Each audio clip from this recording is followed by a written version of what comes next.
ಖಾಸಗಿ ಬಸ್ನಲ್ಲಿ ಬೆಂಕಿ ಕಾಣಿಸಿಕೊಂಡು ಸಂಪೂರ್ಣವಾಗಿ ಸುಟ್ಟು ಕರಕಲಾಗಿದ್ದು ಹಲವರಿಗೆ ಗಾಯಗಳಾಗಿರುವ ಘಟನೆ ಶಿವಮೊಗ್ಗ ಜಿಲ್ಲೆಯ ಹೊಸನಗರ ತಾಲೂಕಿನ ಅರಸಾಳು ಸಮೀಪದ ಸೂಡೂರು ಬಳಿಯ 9ನೇ ಮೈಲಿಗಲ್ಲಿನಲ್ಲಿ ಮಂಗಳವಾರದ ತಡರಾತ್ರಿ ನಡೆದಿದೆ.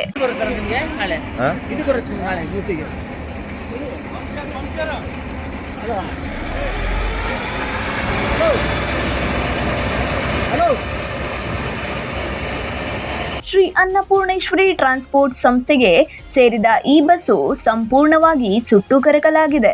ಬಸ್ ರಿಪ್ಪನ್ಪೇಟೆಯಿಂದ ಶಿವಮೊಗ್ಗ ಮೂಲಕ ಬೆಂಗಳೂರಿಗೆ ತೆರಳುತ್ತಿತ್ತು. ಮಾರ್ಗ ಮಧ್ಯೆ ಸೂಡೂರು ಸಮೀಪ 9ನೇ ಮೈಲುಗಲ್ಲಿನ ಬಳಿ ಬೆಂಕಿ ಕಾಣಿಸಿಕೊಂಡಿದೆ. ಚಾಲಕ ಸೇರಿ ಒಟ್ಟು 40 ಜನರು ಬಸ್ಸಿನಲ್ಲಿದ್ದರು ಎಂದು ತಿಳಿದು ಬಂದಿದೆ. ಬಸ್ಸಿನಲ್ಲಿದ್ದ ಸುಮಾರು 7 ರಿಂದ 8 ಜನ ಪ್ರಯಾಣಿಕರಿಗೆ ಗಾಯಗಳಾಗಿದ್ದು, ಗಾಯಾಳುಗಳನ್ನು ಸ್ಥಳೀಯ ಆಸ್ಪತ್ರೆಗೆ ದಾಖಲಿಸಿದ್ದು, ಸದ್ಯದ ಸ್ಥಿತಿಯಲ್ಲಿ ಯಾರ ಪ್ರಾಣಕ್ಕೂ ಅಪಾಯ ಸಂಭವಿಸಿಲ್ಲ.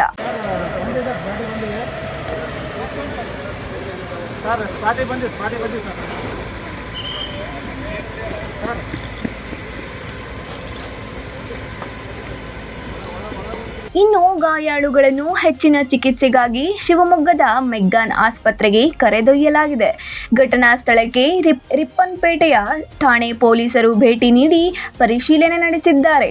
Sandeep PUL 9 live news, Soraba.